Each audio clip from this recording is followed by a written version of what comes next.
Hi, guys. There's this saying that I used to hear as a kid. I don't know whether you've heard it, but I heard this a lot when I was younger. And the saying was, you don't know what you don't know. Meaning that there's so much in life that you may not know about, right? And if you don't know about what that is, you don't know. Like you're ignorant, right? So if you are growing up in an environment, like you're in a cult and you're taught at a very young age that all women are supposed to have a husband, and it's just this normal way of life where you just see women all competing for the attention of a single man, and you're told at a very young age that this is the way you're supposed to live your life, and this is what you're supposed to do, because this is how you're going to heaven. It's going to enable you to be with your family in heaven. You'll become a god or a goddess in heaven in your celestial kingdom. And it's, the way that you can live the fullness of the gospel, right? We've all had things in our lives where you don't know what you don't know. And some of us, what we don't know is way more severe than what others. What we don't know, right? I was brought up in a house where it was super normal to receive a whap or hit, by a parent for punishment. I didn't understand until I was an adult and met people my own age that weren't brought up that way, that it wasn't the norm. I didn't understand that what I experienced as a child wasn't the same as other children, because to me it was what was normal in my house. I didn't know it was abnormal to not, or that there was a different way of discipline. I had no clue. And so when I became aware of what I didn't know, I wanted to learn everything about the right way to parent without doing what I went through. Because growing up that way, it was very hard.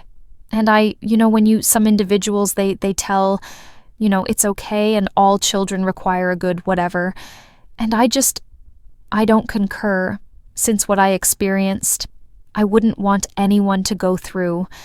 And I didn't realize until I grew up and then became a parent that you don't need to do that, right? And then I think of this very large moment in my existence, and it was after becoming a mother. And I remember, I'm never going to put a hand on my child. My child will be able to live life the way I wish. I would have been able to live my life as a child where I wasn't scared of one of my parents, or I didn't not know what was happening next, right? Or I wasn't hiding in order to get away from them, terrified, terrorized out of my mind. And I remember thinking, wow, I have to break the cycle because I did not understand what I did not know.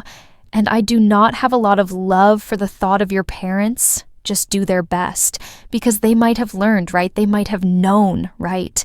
So I think about that, and my aha moment, that was a tremendous wake-up call for me. And it shifted my whole life. It shifted my relationships. It shifted my world perspective. It shifted the dynamics in my family. It actually did transform me when I understood that I didn't have to settle for that anymore, and I was not going to do that to my child. And I think just thinking, you don't know what you don't know.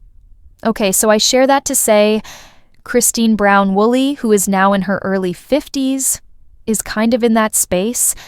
But it's about things that you and I knew. The whole time we were watching the show was incorrect, and we witnessed it ourselves. What was occurring that for years she denied. And she denied it because she didn't know. She didn't know. She hadn't seen anything outside of the world of polygamy. She didn't understand that worldview she had of the way women and men's relationships are, and the way that men are valued more than women. And that women must worship their men, and that men can do whatever they want. And a woman's role is to serve and take whatever their husband provides them and see them every fourth day possibly. And when they do appear, your entire life must revolve around that individual, because you haven't seen them for 4 days, and they must see you. They must see their children. And for years, she would always say things like, our marriage is no different than a monogamous marriage. Or, we've got the same issues, just divide it times 4. And I figured I was going to always think no, because most monogamous marriages don't have to be worried about the dad having to split his time between more than one family. That's just something that's not a part of monogamy, period. So now she's having Suki sit down, and she's confessing things about what happened in her life, right? And for some people, when they bring their generational trauma from their childhood to their adulthood, and then they just reenact the generations that came before them, when they end the cycle, it can feel so embarrassing. Because how is it that I didn't see this? How did I get caught up in this? How did I not hear? But like I said, you don't know what you don't know. And so Christine speaks for the first time about she's embarrassed that she lived her life as a polygamist. Embarrassed. If you have a house which you're operating on your own, and the guy who fathered your children shows up every fourth day after he's been traipsing around and poking him his pencil in other people's holes for 3 days, and then he shows up at your house and then insists that you conform to him and do what he wants. That's not an equal relationship. And it's not a man who's invested or cares about you, because a good partner wouldn't be doing what Cody was doing, by sleeping with all these other women, fathering children that he did not grow up, and fathering more children that he could raise or even love, and treating his children like numbers and not as people, and devaluing them and devaluing the women and having them compete. He does not value the women. He does not care. He said this season, he got all his confirmation in life because his children idolized the ground he walked on. His wives idolized the ground he walked on. He was the deity. He was the number one. He was the most significant. And he didn't have to do anything whatsoever to alter because they were indoctrinated to embrace that. I know Cody is a narcissist, but hear me out.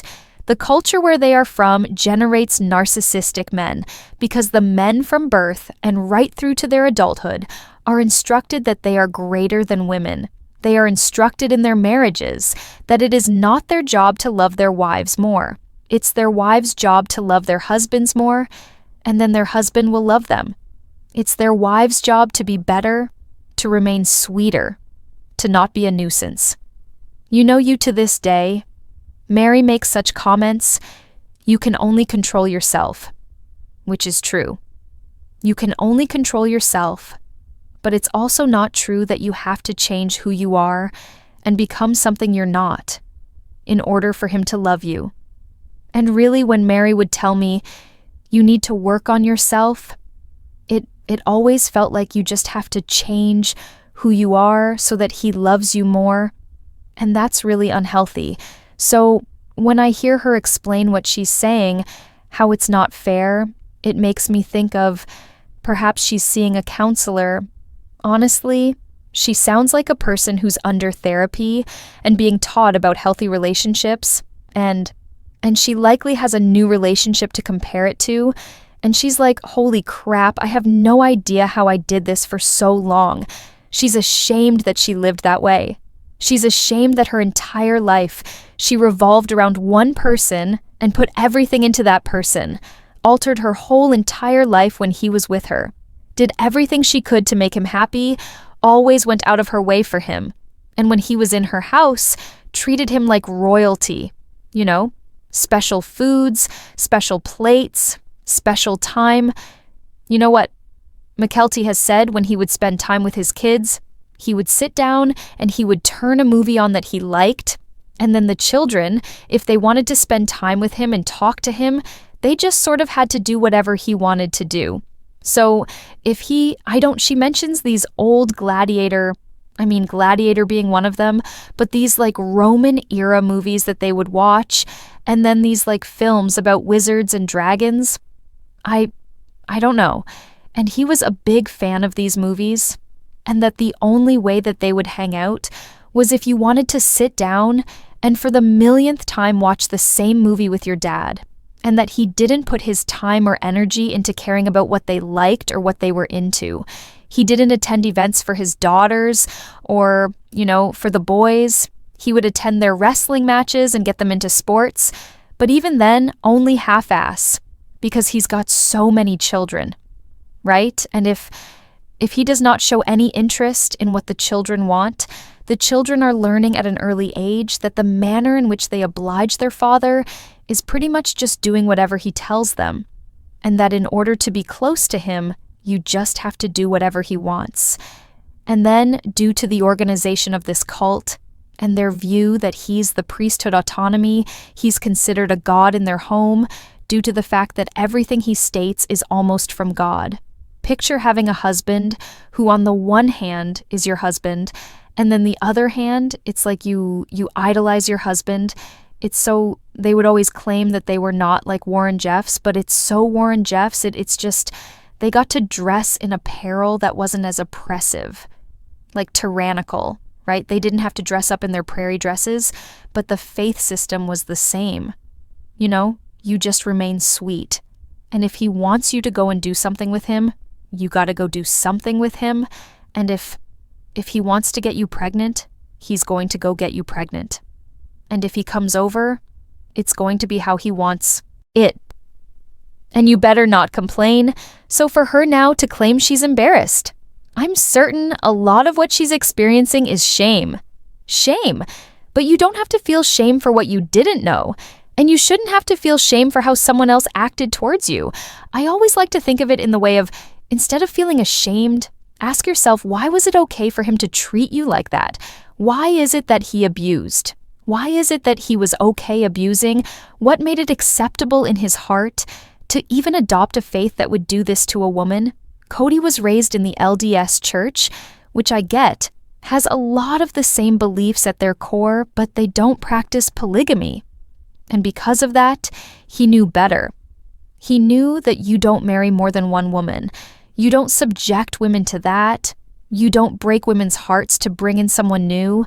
And you don't tell your wives that they just have to bow down and accept it. Because I always think of it, if he knew better that polygamy was bad because that's how he was raised. He was raised that it was bad and then his parents converted, which is a whole another story. But if he knew that it was wrong and he knew that it was wrong to hurt women that way, then he had a choice not to do it. And many of his siblings that were not raised that way. Because Cody did not grow up in polygamy, he was an adult when his parents converted. He has siblings that did not convert with his parents, that are adults that did not adopt that way of life, that were not brought up in polygamy, that are not polygamists who shunned it because they were smarter. He made a decision to do that, and he took that path because he wanted the endorsement of being worripped and having the chance to sleep with as many women as he desired. And if a man really cared for a woman, he would never be a member of a religion where loving her causes pain. It's just so cruel. And I'm glad to see these aha moments for Christine. I just hope she realizes that it's not her fault that he treated her that way. And I hope she doesn't swing so far to the pendulum. You know what I mean? Sometimes when you are coming out of something, you have this tendency to swing all the way to the other side because you're like, oh, my mom wouldn't let me have sugar cereal. So now all I'm going to do is eat candy, or I didn't get to have sweets when I was a kid. Now all I do is eat junk food, right? Like Laura I from Gilmore Girls. That's how I grew up too. So you have the tendency to swing all the other way to overcorrect. And so I hope she doesn't overcorrect and then become so independent, that she doesn't let him in her husband. But I think she's learning how to do that. But she's never really had a partner until now. What a sad way to live. She was embarrassed. You guys think of being in your 50s and getting to a point where you're like, I'm so embarrassed. My life revolved around one guy, and I did all these things because I always told myself I was a strong woman, and I can't believe I was fine with a husband who slept with other women, and I was fine with that. What the hell was wrong with me? Blame the indoctrination, but don't blame yourself. You can only get better from here and keep on going in therapy. Christine, I can tell it's working. So, are you surprised to hear this? Are you not surprised? Let me know in the comments below. Make sure to give this video a thumbs up. Make sure to subscribe to my channel if you haven't subscribed, and click the bell so you never miss a video. Thanks so much for watching. Bye, guys.